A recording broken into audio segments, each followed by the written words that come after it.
Bonjour, politique, politique et encore politique. Le premier meeting de campagne de Nicolas Sarkozy à Marseille hier monopolise la quasi-totalité des quotidiens nationaux de ce lundi.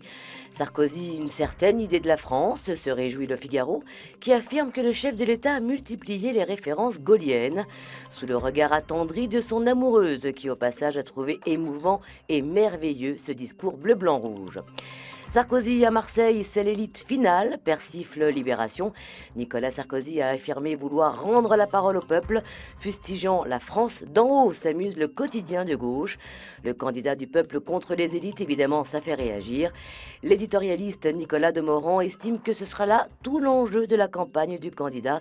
Et pour mémoire, nous rappelle les soirées aux Fouquet's, les yachts, le bouclier fiscal, les amis milliardaires et la baisse toute récente de l'impôt sur la fortune. Pour 20 minutes, pas d'ambiguïté, le gratuit a entendu la France forte expliquer à Marseille hier.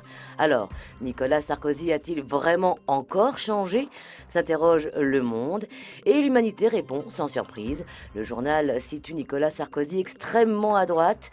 Le candidat de l'UMP a développé les thématiques les plus conservatrices, marquant la radicalisation de son discours, assure le quotidien communiste. L'appel au peuple de Nicolas Sarkozy n'a pas échappé au journal populaire aujourd'hui en France, Le Parisien, qui invite également ses lecteurs à suivre le quotidien de copropriétaires de Seine-Saint-Denis qui vivent dans un bidonville vertical.